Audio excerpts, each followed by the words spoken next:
तर बसवराजची जर खांडेकर साहेबांची तुलना करायची ठरली हा.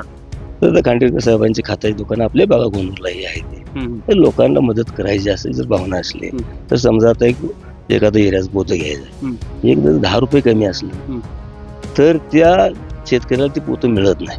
ते 10 रुपये आणून पोतं घेऊन जा. बसवराज पाटलासारखा माणूस जर वाटून चालला असला आणि साहेब जर असंच खातात पोतं घ्यायचं ठरलंय सहज खिशातून 300 रुपये काढून देणार. ते बी देताना कधी देतो ही न विचारता देणार.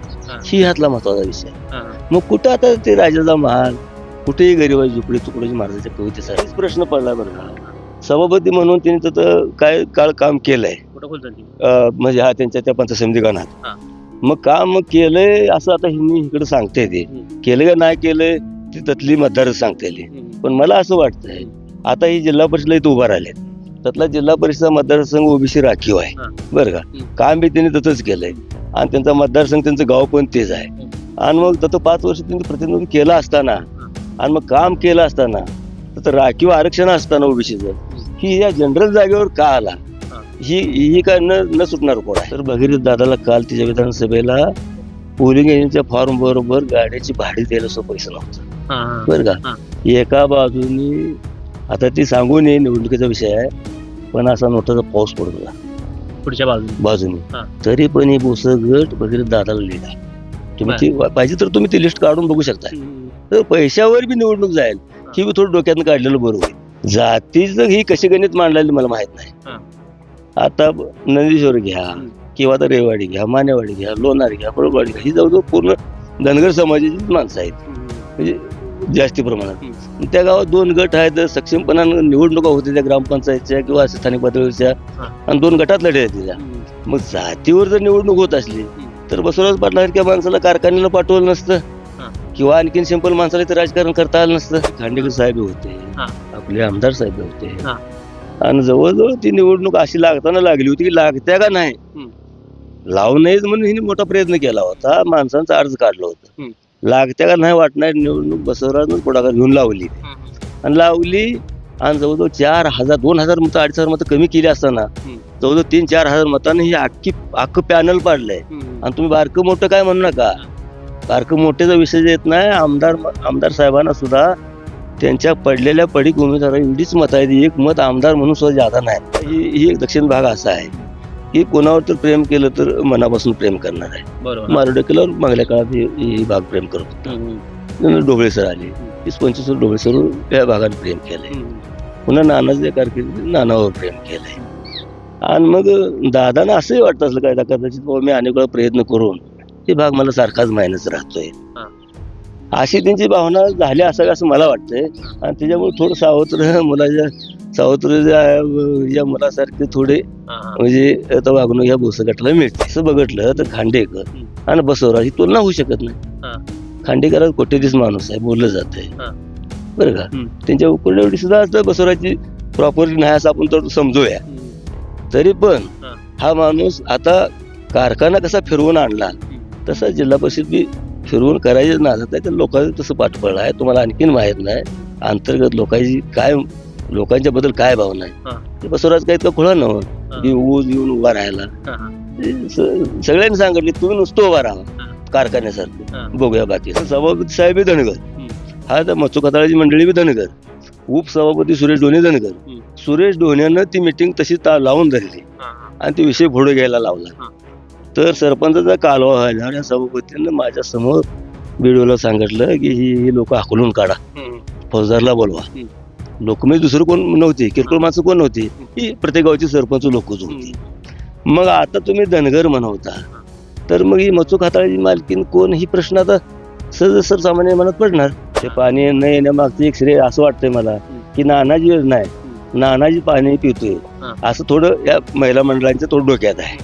त्याच्यामुळे ती त्यांच्या डोक्याने निघून जावं म्हणून आता मृतावस्थेत ठेवली असं मला वाटतंय. बरं थांबवल्या. काय योजना तर पूर्ण आहे. हा. मग पाणी सोडायला काय अडचण आली? दर्शको नमस्कार. सध्याला जिल्हा परिषदेचा रणसंग्राम चालू आहे आणि त्याच अनुषंगानं आपण वेगवेगळ्या भागामध्ये जाऊन नेमकं तिथल्या लोकांचं कौल काय आहे, तिथले प्रश्न काय आहेत, ते लोक या जिल्हा परिषदेला नेमकं कोणत्या प्रश्नावरती मतदान करणार आहे हे खरं तर जाणून घेण्यासाठी वेगवेगळ्या माध्यमातून वेगळ्या भागापर्यंत जाऊन लोकांसोबत संवाद साधतोय. आता सध्याला बघायला गेलं तर मंगळवेढा तालुक्यातली बोसे जिल्हा परिषद ही सगळ्यांसाठी महत्त्वाची आहे, अटीतटीची आहे, चुरशीची त्या ठिकाणी निवडणूक आहे. कारण या ठिकाणी अनेक मातब्बर मंडळी या निवडणुकीच्या रणांगणात आहेत. खरं तर तीर्थक्षेत्र विकास आघाडीकडून बसवराज पाटील हे खत या मैदानात आहेत. गेल्या अनेक दिवसापासून त्यांचं नाव या भागामध्ये चर्चेत आहे. मोठं काम देखील त्यांचं सांगितलं जातंय. त्यांच्या विरोधात भारतीय जनता पार्टी म्हणजे समाधानदादा आवताडे यांच्याकडून प्रदीप खांडेकर या भागाचं त्या ठिकाणी प्रतिनिधित्व करणार आहेत. त्यांचा त्या ठिकाणी प्रचार या ठिकाणी चालू आहे. खरं तर अगदी थोडे मोजके दिवस या प्रचाराचे राहिले असताना मात्र हा प्रचार कुठंपर्यंत पोहोचला आहे, सध्याला हा बोशे गटाचं राजकारण नेमकं काय चालू आहे, लोक काय विचार करायला, ते लोकांचं मुद्दं काय येतं आणि खरं तर ही सगळी पार्श्वभूमी करत असताना बोशाच्या ह्याच्या आधीचं राजकारण कसं होतं, भारतनानाच्या काळामध्ये राजकारण कसं होतं, त्यावेळी जिल्हा परिषदेचे एकूण राजकारण काय चालू होतं. खरं तर आजचा हा विषय आजच्या रिपोर्टमधून खरं तुम्हाला ऐकायला मिळेल. माझ्यासोबत होळकर साहेब आहेत. खरं तर या भागातला माणूस सांगितलं जातं की तगडा अभ्यास आहे यांचा. अगदी अनेक काळापासून नेमकं राजकारणात घडामोडी काय होत गेले आणि आता सध्याला राजकारण नेमकं काय होणार आहे, खरं त्यांच्याकडून जाणून घेऊया. होळकर साहेब, तुमचं खरं तर आमच्या या महाराष्ट्र माझामध्ये स्वागत आहे. सध्याला हे जिल्हा परिषदेचं राजकारण बघत असताना बसवराज पाटील एका बाजूला आहेत, प्रदीप खांडेकर एका बाजूला आहेत. होय, कशी लोक तुलना कशी करतील लोक? तुलना दोन विषयात करते ते. हा. एक आपल्याला रोज जाता येता भेटणारा माणूस हा. आणि गरिबांचा मदत करणारा माणूस. एका बाजूला श्रीमंत फॉर्च्युनर गाडीत येणारा आणि कधी लय जनतेच्या संपर्कात नसणारा पण मोठा माणूस, अशा दोन्ही अंगान करते तुलना सध्या. जाती फॅक्टर कसा चालू आहे, नेमकं काय चालू आहे लोकांमध्ये चर्चा? कारण लोक अनेक सांगतात की या भागामध्ये धनगर समाज मोठ्या प्रमाणावरती आहे आणि त्याच मतावरती समोरचा उमेदवार या भागामध्ये आला. काय चर्चा चालू आहे कोणत्या संदर्भात? जाती फॅक्टर जवळजवळ मंगळवेढ्यालाच मान्य नाही. मी अगदी लहानपणापासून बघतोय शेडजी आणि मारवडी ही दोनच घर तालुक्यात असणारी दोन बामणाची, त्यांनी बरेच दिवस या तालुक्यावर राजकारण केलंय. जातीचा फॅक्टर नाही, या तालुक्याला मान्य नाही. आणि मग जातीचा फॅक्टर चालत असला तर आता बसवराज पाटलांनी कालची कारखान्याची निवडणूक केली. जवळजवळ पॅनल उभा राहून म्हणून बऱ्यापैकी लोकांचा अर्ज उडवलं होतं. 2-2.5 सभासद कमी केली होती ह्या नाही त्या कारणानं, पाक इसकटून टाकलं होतं. तर बसवराज पाटलांना ती काडी गोळा करून पॅनल उभा केलं. त्याचा मी साक्षीदार आहे. म्हणजे तिची सुरुवातच आम्ही दोघं ते करतो. मी होतो, बसवराज होतं, मचू खाताळ पण त्याला आमच्या बरोबर होतं, तानाजी मालक होतं. पुढं मग आम्हाला ते आपलं दादा दुलतडे आमच्या बरोबर आलं. असं करून आम्ही निवडणूक लावली. नुसती लावली नाही, 2-2.5 मतं कमी केली असताना, चांगल्या माणसांचा अर्ज उडवला असताना निवडणूक लावली बी जिंकली बी. आणि मग त्यात तडाख्यात कोण सुटलं नाही, मोठा सुटला नाही, बारका सुटला नाही, सगळी पडली, भुईसपाट झाली. होय, अशी पहिली चर्चा आहे. झाले. आता सध्याला धनगर समाजाचं काय म्हणणं चालू आहे, कारण त्यांचा उमेदवार या भागामध्ये येतं जाणार नाही त्या लोक पाठीमागे त्यांच्या. धनगर समाज तसं बघितलं तर अस्वस्थ आहे. माझ्या माहिती अस्वस्थ आहे. त्याचं कारण असं आहे, जे धनगर म्हणून जे आलाय माणूस, जरी धनगरच असला तर इथं 14,000 मत आहे म्हणून सांगताय. इथं 14,000 मतात अगदी सक्षम माणसं आहे ती धनगराची उभा राहणार. किती नाव घेत आहे त्याली. जर आपण जर आता निश्चितपणे सुरुवात केली तर आता दादासाहेब गरंडे ही जी ह्या मंगळ तालुक्याच्या दक्षिण भागाचा कोरम त्याशी पूर्ण होत नव्हता. कोणी जर याच्यात नंदीश्वरला दादाला घेतल्याशी पुढे यायला येत नव्हतं. असा माणूस ह्या मतदारसंघातलाच आहे. नंदीश्वरचं बरेच दिवस त्यांनी सरपंच पद बसवलं आहे. तुम्हाला सांगतो, तिची सून जिल्हा परिषद सदस्य होते. पुन्हा आता ते त्याची मंडळी पंचायत सदस्य होते. होय, मातबर लोक आहेत. होय होते, बरीच माणसं होती. आता मेटकरी गुरुजी आपला जे उमेदवार आहे मुलगा, ती जी आहे महिला व बालकल्याण खात्यात सोलापूर जिल्ह्यात सभापती होती. होय होते. काय कारण त्या पाठी का नाही दिला असं वाटतं? आता कशासाठी म्हणता तुम्ही? ह्या जिल्हा परिषदला का दिलं नाही भागातला? नाही, ह्या जिल्हा परिषदला कसं आहे, ही थोडा माळा भाग आहे, मतदारसंघ मोठा आहे, जवळ 40-45,000 मत आहे. लोक उसाला आहे, ती बाहेर आहे, ती निवडणुका खर्चिक आहे त्या. आणि त्याच्यामुळं सक्षम माणसं असून सुद्धा आर्थिक विषय आहेच. आणि मग ती नको रे बाबा म्हणून आपली अशी चांगली माणसं सुद्धा थोडी निवडणुकीच्या थोडी बाजूवर राहते की बाबा निवडणुका नको, कारण खर्च काय आपल्याला पेलवत नाही. ही एक विषय आहे. मग काय, मग समाजाकडे मोठी पॉवर आहे, आर्थिक पॉवर आहे, सगळीच त्यांच्याकडे मोठी पॉवर आहे. खांडेकर साहेबांकडे मोठी पॉवर आहे, ते इकडे देऊ शकले असते ना. असा विषय काय विषय नेमका? नाही, मग तिने तसं केलं नाही ना, मग तसं करायला पाहिजे. आता हे स्वतः आमदार आहेत बरं, आणि आमदारकडे बघत असताना जर दुसरी बाजू बघितली 2 नंबरला नाव हे आपले ह्यांचंच येत आहे, खांडेकर सभापतींचंच येत आहे. हा हा म्हणजे आर्थिकदृष्ट्या आहे हा. आणि आमदारच्या जवळचा म्हणून बी. आणि मिनी आमदार पण म्हणतात. होय होय असं असं पण आहे थोडी त्यांची ख्याती. हम्म. मग त्यांनी काय असं एखाद्या माणसाला आपल्या कार्यकर्त्याला जर थोडी मदत करून केलं असलं तर कार्यकर्ता झाला असतं, उभा राहिला असता. आणि मग ते समाजाला पटलं असतं बाबा आपल्या साहेबांना आपल्या एका तरुण सुशिक्षिताला उमेदवारी दिली हम्म. आणि आर्थिक पाठबळ बी दिलं. हम्म. ही ही एक बाजू झाली असती पण त्यांनी तसं केलं नाही. हा, हा. स्वतः येऊन उभा राहिले इथं. हम्म, हम्म, मग हे थोडं समाजाला त्या खटकते असं बोलण्यातनं खाजगीत बोलताना ते बोलते त्याशी हम्म. असं जाणवते आपल्याला थोडं. म्हणजे या भागातला एका धनगर समाजाच्या नेत्याला एका ताकद द्यायला पाहिजे होती. होय द्यायला पाहिजे ते. त्या पद्धतीने हो. इथं भागामध्ये दिली नाही. होय होय हा. द्यायला पाहिजे ते. जातीची मतं पडतील त्यांना सगळी. जातीचं ही कशी गणित मांडलेली मला माहित नाही. हा.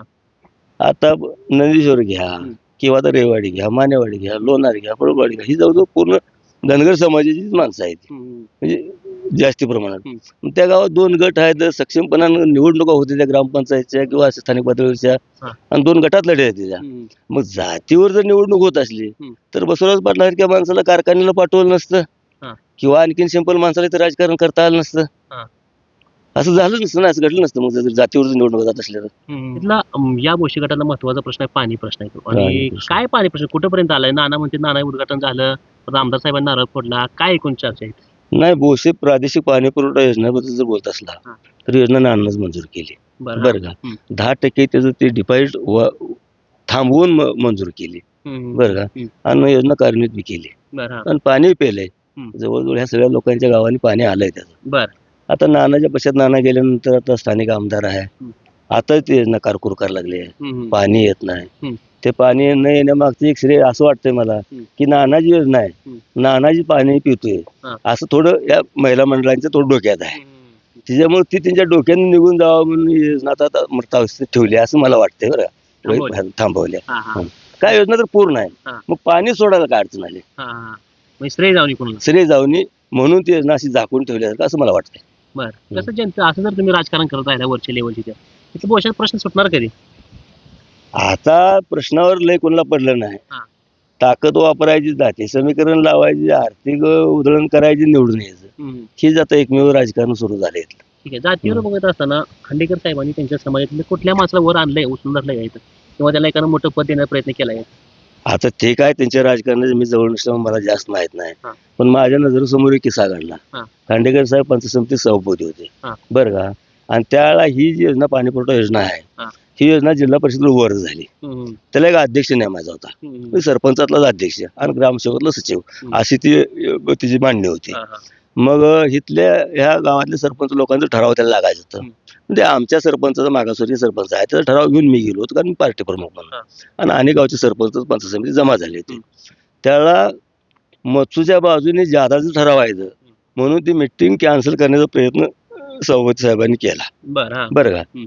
मग सभापती साहेब धनगर, हम्म. हा तर मत्सू खताळाची मंडळी बी धनगर, उपसभापती सुरेश डोणे धनगर. हम्म. सुरेश डोण्यानं ती मिटिंग तशी लावून धरली हा, हा. आणि ते विषय पुढे घ्यायला लावला. हा. तर सरपंचाचा कालवा व्हायला या सभापतीनं माझ्या समोर व्हिडिओला सांगितलं की ही लोक हाकलून काढा, हम्म. फौजदारला बोलवा. हम्म. लोक म्हणजे दुसरं कोण नव्हती, किरकोळ माणसं कोण नव्हती, ही प्रत्येक गावची सरपंच लोकच होती. हम्म. मग आता तुम्ही धनगर म्हणवता हा. तर मग ही मचूक हाताळाची मालकीन कोण ही प्रश्न आता सहज सर्वसामान्य मनात पडणार. हा, हा. असं आहे ते. तर, प्रदीप खांडेकरचा मतदारसंघ येतोय हुलजंती गट. होय तुमचे पण तिकडे पाहुणे रावळे असतील किंवा तुमचं पण येणं तिकडे संपर्क असेल. होय आहे ते. मला तो सविस्तर झाला तो पूर्ण किस्सा सांगा, कारण ते त्या गटातून सोडून ह्या गटामध्ये का आले वाटतं? काय मला हीच प्रश्न पडला बरं का. हा. सभापती म्हणून त्यांनी तिथं काय काळ काम केलंय कुठं हुलजंती? म्हणजे हा त्यांच्या त्या पंचायत समिती गणात. हा.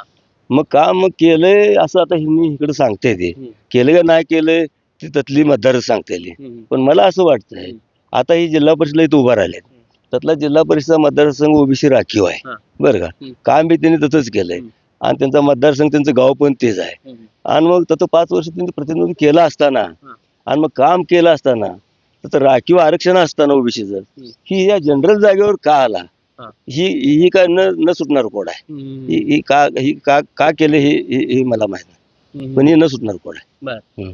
काही तर जातील समीकरण बघून लोक सांगतात की धनगर समाजात जवळपास 14-13 मतदान आहे. त्याच्यावरती डोळा ठेवूनच या भागामध्ये ते आले अशी चर्चा तर ऐकायला मिळते. नाही, जाती समीकरणाबद्दल कधीच बोलू नका तुम्ही. हा. जाती समीकरणावर निवडणुका इथल्या महागाई झाली नाही त्या हम्म. आणि पुढे होणार नाही त्या. असं काय नाही की धनगर समाज आहे आणि मग होते. तर समजा आज आजची एक निवडणूक अशी लागली, हा. एक सामान्य कार्यकर्ता मग लिंगायत आहे म्हणून तुम्ही धनगर म्हणा लागला, हा. पण धनगर विरुद्ध धनगर हा. अशाही निवडणुका इथे झाल्या त्या. हा. आता एक अपवाद आहे ही बसू पाटील आणि लिंगायत आणि ही निवडणूक. याच्या अगोदर अशी निवडणूक झाली नाही, धनगर विरुद्ध धनगर झाली. पण त्यावेळेला बी सामान्यांचा माणूस कोण अशीच निवडणूक झाली, अशीच मतदान झालं, अशीच माणसं जिंकली. आता जे उमेदवार आहेत तीर्थक्षेत्र विकास आघाडीचे भारतानांचे काम म्हणजे बालकेंचे काम करणारे बसवराज पाटील, त्यांच्यावरती पण कुठं टीका होती की ते मधनं आणायला सोडून बालकेला सोडून गेले, दुसऱ्या पक्षात गेले. काय नेमका प्रकार होता, काय त्याचा नाही काय झाले? आता कधी गेले तर मी तर त्यांच्याबरोबर कंटिन्यू आहे. मग कधी गेले हे काय मला जाणवलं नाही. एक आहे बसवराज पाटील ही व्यक्ती अशी आहे, ही कुठं बिघडलं तडजोडी करणं आणि समेट घडवणं ह्या गोष्टी त्यांचा हातखंड आहे. सगळ्यांचं त्यांना हे माहित आहे त्या. त्याच्यामुळे आता कारखान्याच्या निवडणुकीत त्यांनी नानाजी माणसं अधिक परिचयाची माणसं ही जुळणी घालणारा बसवराज आहे. आता या पंचायत समितीला निवडणूक लावून पॅनल उभा करणारा बी बसवराज आहे. हे असं आहे त्याचं. त्याच्यामुळे कुणीकडे गेला कोणी जातोय ते तडजोडीसाठी जातोय आणि कोणासंग चर्चा करायसाठी जातोय, ही विषय आहे. पण मग तीच एकमेव माणूस काम करतोय की ते ह्याच्या गोष्टीचं. त्याच्यामुळे कुठं गेला असला तर कुठं जाऊन त्यानं नानापेक्षा वेगळं किंवा भगीरथपेक्षा वेगळं किंवा आणि कुठं केलंय तर त्यांनी सिद्ध करून दाखवावं. आपल्याला तर कोणाला दिसलेलं नाही. आणि मग तसं असलं तर तुम्ही कशाला म्हणला पाहिजे, लोक विचारतील त्याला. तुम्ही विरोधक म्हणून विचारण्यापेक्षा इथले लोक विचारतील. आणि असा असला तर नानाचा एवढा मोठा वर्ग ह्या मतदारसंघातला बसवराजच्या मागे येण्यासारखा लागला नसता, लागला असता. बरोबर. असं बघितलं तर खांडेकर आणि बसवराज ही तुलना होऊ शकत नाही. खांडेकर कोट्यधीश माणूस आहे, बोललं जात आहे बरं का. त्यांच्या उकळी सुद्धा असतं बसवराजची प्रॉपर्टी नाही असं आपण तर समजूया. तरी पण हा माणूस आता कारखाना कसा फिरवून आणला तसा जिल्हा परिषद बी फिरवून करायचे नादात आहे. तर लोकांचं तसं पाठबळ आहे. तुम्हाला आणखीन माहित नाही अंतर्गत लोकांची काय, लोकांच्या बद्दल काय भावना आहे. बसवराज काय इतका खुळा नव्हता ऊस येऊन उभा राहायला. सगळ्यांनी सांगितले तुम्ही नुसतं उभा राहा कारखान्यासारखं, बघूया बाकी सगळं लोक पाठीमागे जातील. 100%. 100%. आता खरं तर हे सगळे एकूण आपली चर्चा इथे चालू आहे, म्हणजे विषय पण चांगला महत्वाचा रंगतदार चाललाय. आमदार साहेबाबद्दल इथल्या लोकांचं काय म्हणणं आहे, आमदार साहेबांच्या कामाबद्दल काय म्हणणं आहे? आता आमदार साहेबाकडे सत्ता आहे, केंद्र राज्य इथं स्थानिकला सुद्धा. पण कोण जाणे कोणास ठाव. आता ही एक दक्षिण भाग असा आहे की कोणावर तर प्रेम केलं तर मनापासून प्रेम करणार आहे. बरोबर. मारुडे केल्यावर मागल्या काळात ही भाग प्रेम करत होता. ढोबळे सर आले, 20-25 ढोबळे सर या भागाने प्रेम केलंय. पुन्हा नानाच्या कारकिर्दीत नानावर प्रेम केलंय. आणि मग दादांना असंही वाटत असलं काय कदाचित मी अनेक वेळा प्रयत्न करून हे भाग मला सारखाच मायनस राहतोय, अशी त्यांची भावना झाली असावी असं मला वाटतंय. आणि त्याच्यामुळे थोडं सावत्र या मुलासारखे थोडे म्हणजे आता वागणूक या भोस गटाला मिळते असं दिसतंय. म्हणजे मला या भागामध्ये काय जर झालं किती प्रयत्न केले तरी भाग बघा तुम्ही आता रस्ते बघा किंवा आता पीक विम्याचा विषय बघा. काय विषय तो पीक विम्याचा? काय कधीच ह्या भागाला पीक विमा कधीच मंजूर होत नाही.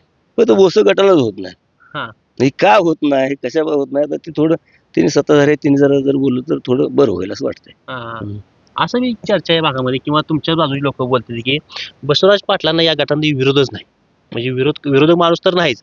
या भागातला विरोध जर असता तर माणूस मात्र अपक्ष किंवा भागात उभा राहिला असतं त्यांना विरोध द्यायला भागामध्ये, अशी हाय चर्चा. म्हणजे यांना सगळ्याच गटाची लोक त्यांच्या बाजूला माहिती आहे. बसवराज पाटलाला बऱ्यापैकी माणसांची सहमतीच होते. त्याच्यामुळे इच्छा असणारी सुद्धा माणसं ह्या निवडणुकीत बाबा आपण उभा राहू. कारण बसवराज पाटील 4-5 वर्ष झालं जिल्हा परिषदला लढायचं ह्या भूमिकेतनं आहे. त्यांनी सगळ्याशी चर्चाही केल्या. मग बसवराज उभा राहत असला तर जातीपातीच्या पलीकडे जाऊन बसवराज सारखा माणूस जरी प्रतिनिधित्व करत असला तर ते सगळ्याला मान्य होतं. त्याच्यामुळे इथनं जास्त करून कोणी उमेदवारी मागण्याचा प्रयत्नच केला नाही, तुम्हाला खरं सांगायचं म्हटलं. त्याच्यामुळे ह्याच्या मतात परिणाम दिसेल तुम्हाला? 100% दिसणार की 100% दिसणार. कसं होईल इकडून, आता शेवटचा प्रश्न आहे इथं, कसं होईल इकडून राजकारण बघत असताना किती मताचा अंदाज लावला तुम्ही निवडण्याचा? बसवराज निवडून येणार, पण बसवराज निवडून येणार आहे म्हणूनच बसवराजला थांबवायसाठी म्हणूनच ही मोठा माणूस आणलाय. पहिला विषय घ्यायचा म्हणजे. आणि मग आता आम्ही जर सांगत फिरायला लागलो बसवराज 100% येणार आहे म्हणल्यावर आम्हाला लय ते पैशाचा मारा फिरा म्हणजे आमच्यासारख्या सामान्य माणसाला म्हणून आम्ही निवडून येत असताना सुद्धा हाय चाललंय निम्यात आहे थोडा आहे मागा आहे पुढा आहे असं सांगतोय. हा. निकाला दिशीच कळेल ती दामाजी कारखान्यासारखं लेड त्याला समजेल. दामाजी कारखान्याची निवडणूक बघितली, बसवराज पाटील निवडून आले, समोरची पार्टीज पूर्णपणे पडली. त्यामध्ये खांडेकर साहेब होते का माहित नाही रे. होय खांडेकर साहेब होते, हा. आपले आमदार साहेब होते. हा. आणि जवळजवळ ती निवडणूक अशी लागताना लागली होती की लागत्या का नाही हम्म. लावू नयेच म्हणून हिने मोठा प्रयत्न केला होता, माणसांचा अर्ज काढलं होतं. हम्म. लागत्या का नाही वाटणार निवडणूक बसवराजनंच पुढाकार घेऊन लावली ती. आणि लावली आणि जवळजवळ 4,000 2,000 मतं 2,500 मतं कमी केली असताना जवळजवळ 3-4 हजार मतांनी हे अख्खं पॅनल पाडलंय. आणि तुम्ही बारकं मोठं काय म्हणू नका, बारकं मोठ्याचा विषय येत नाही. आमदार साहेबांना सुद्धा त्यांच्या पडलेल्या पडीक उमेदवारा एवढीच मत आहेत, एक मत आमदार म्हणून सुद्धा जादा नाही, एका गावात सुद्धा नाही. आता आमचं गाव घ्या, एक सामान्य बारकं गाव आहे, जवळजवळ 200-250 मताचं कारखान्याला लीड आहे बसवराजला. असं आहे ते. आता खरं तर बघायला गेलं तर बसवराज पाटील असतील, समोर समजदार दावतडे आणि खंडेकर साहेब असतील. त्या निवडणुकीमध्ये आर्थिक पॉवर किती ताकद कर म्हणजे किती मॅटर करेल? आता आर्थिक पॉवर बघा, जर आर्थिक पॉवरचं बघायचं झालं तर भगीरथ दादाला काल तिच्या विधानसभेला पोलिंग एजंटच्या फॉर्म बरोबर गाड्याची भाडी द्यायला सुद्धा पैसा नव्हता, बरं का. एका बाजूनी आता ती सांगू नये निवडणुकीचा विषय आहे, पण असा मोठाचा पाऊस पडत होता पुढच्या बाजूनी, तरी पण हे गट भगीरथ दादाला लीड आहे. तुम्ही ती पाहिजे तर तुम्ही ती लिस्ट काढून बघू शकता. तर पैशावर बी निवडणूक जाईल ही बी थोडं डोक्यात काढलेलं बरं होईल. पैशावर निवडणूक जाणार नाही. बरोबर, म्हणजे इथं लोक पैशावरती मतदान करणार नाही, जातीवरती लोक मतदान करणार नाही, माणूस बघून इथं लोकांना माणूस बघून मतदान होईल. ओके. बसवराजची जर खंडेकर साहेब तुलना करायची ठरली तर खंडेकर साहेबांची खात्याची दुकान आपले बागा गोनूरलाही आहे ते. तर लोकांना मदत करायची असेल जर भावना असली तर समजा आता एखादं एरियाच पोतं घ्यायचं, एक जर 10 रुपये कमी असलं तर त्या शेतकऱ्याला ते पोतं मिळत नाही, ते 10 रुपये आणून पोतं घेऊन जा. बसवराज पाटलासारखा माणूस जर वाटून चालला असला आणि साहेब जर असंच खातात पोतं घ्यायचं तटलंय सहज खिशातून 300 रुपये काढून देणार, ते बी देताना कधी देतो ही न विचारता देणार, ही ह्यातला महत्वाचा विषय. मग कुठं आता ते राजाचा महाल, कुठेही गरीबाची झोपडी तुकडोजी महाराजांच्या कवितेसारखं सर्वसामान्य माणसाला मोठ्या बारक्याचं फार पडलं नसते. केव्हा येळ काळला होणारा माणूस, एनी टाइम रातचं यंदाच कधी फोन केलं तर कधी दरवाजा उघडा असणारा माणूस. ह्याच्यामुळे बसवराज की हिच्याकडे जातीपातीने माणूस बघत नाही, आपला माणूस घरचा माणूस म्हणून माणूस बघताय, असा विषय. बरोबर. तर हे तर जवळपास 15-20 मिनिट झालं काकासोबत आपण चर्चा करतोय. महत्वाचं म्हणजे या भागामध्ये जात फॅक्टर किती चालेल, तर जात फॅक्टर लोकांनी आजपर्यंत वापरून बघितलाय पण चालला नाही. भोसे गट हा कायम भारतनानाला त्या ठिकाणी पाठिंबा देत आलाय, भारतनानाच्या पाठीमागं उभा राहिला आलाय. खरं तर गेले विधानसभा बघायला गेलं तर भगीरदादांची थोडी आर्थिक पॉवर असेल, थोडी यंत्रणा कमी पडली, तरी पण भोसे गट या ठिकाणी मतामध्ये कमी पडलेलं नाही. भालकीला लीड त्या ठिकाणी भोसे गटाने दिलेलं. खरं तर काकांनी त्या ठिकाणी आपल्यासोबत बोलून दाखवलं. खरं तर खांडेकर साहेबांनी ज्या पद्धतीनं या भागामध्ये सांगतात की या भागामध्ये त्यांनी विकास केलाय किंवा या भागामध्ये आलेत, पण त्यांच्या माध्यमातून या भागामध्ये कोणता देखील विकास झाला नाही. महत्वाचा मुद्दा होता की तुम्ही हुलजंती गट सोडून या भागामध्ये तुम्ही का आला, इथली लोक करते हे पण विचारतात. या भागातली त्या ठिकाणी लोक तुम्हाला त्या ठिकाणी विचारणार आहे ती समाजाच्या जीवावर जर तुम्ही मतं मागत असाल तर हा धनगर समाज खरं तुमच्या पाठीमागं नाही, हे खरं लोक आवर्जून बोलून दाखवतात. कारण धनगर समाजासाठी तुम्ही काय केले, धनगर समाजातल्या कुठल्या नेत्याला तुम्ही, कुठल्या सामान्य माणसाला तुम्ही पुढे आणल्या, धनगर समाजासाठी कल्याणासाठी तुम्ही काय केले, खरं तर हा इथला प्रश्न किंवा इथली लोक तुम्हाला त्या ठिकाणी विचारणार आहे ती. खरं तर भोसे प्रादेशिक योजनेचा खरं तर मुद्दा या ठिकाणी मोठ्या प्रमाणात आहे. त्याच ठिकाणी त्या भागामध्ये तुम्ही राजकारण केले अशी देखील चर्चा या भागामध्ये बघायला मिळते. हा भाग तुम्हाला मानत नाही किंवा या भागामध्ये तुम्हाला जास्त मतं पडत नाही ती, त्यामुळे इथल्या लोकांचे प्रश्न तुम्ही तसेच ठेवलेत का, हा देखील प्रश्न या भागामध्ये उपस्थित होतोय. आणि दुसरी बाजू बसवराज पाटलांना देखील मानणारा खरं तर वर्ग आहे, त्यांच्या पाठीमागे उभा राहायचं कारण काय आहे, कारण सतत उपलब्ध राहणारा माणूस आहे. 365 दिवस 24 तास माणूस लोकांसाठी उपलब्ध आहे. आणि इथल्या लोकांचे काय प्रश्न असतील, म्हणजे साधा लग्नाचा प्रश्न असतील किंवा एखाद्या दवाखान्याचा प्रश्न असेल, इथली लोक आवर्जून त्यांच्या पाठीमागे किंवा त्यांना बोलून दाखवतात आणि ते प्रश्न सुटतात. अशी चर्चा असल्यामुळे खरं तर इथला मतदारसंघ असेल किंवा भोसे गट त्या ठिकाणी बसवराज पाटलांना मानणारा त्या ठिकाणी आहे, अशी चर्चा काकांच्या पाठीमागून बघायला मिळते. आकडा अजून हे खरं तर म्हणजे किती मताने येतील हा खरं तर अजून देखील गुलदस्त्याचाच प्रश्न आहे, पण जवळपास 7 तारखेला ते चित्र स्पष्ट होईल. त्यामुळे एकूण जर राजकारण बघता या ठिकाणी बघितलं तर बसवराज पाटील सध्या तरी आघाडीवरती आणि त्यांची चर्चा मोठ्या प्रमाणात आहे, असं चित्र बघायला सध्या तरी मिळतंय. कॅमेरामन अक्षय सोबत मी मुकेश, महाराष्ट्र माझा, भोसे.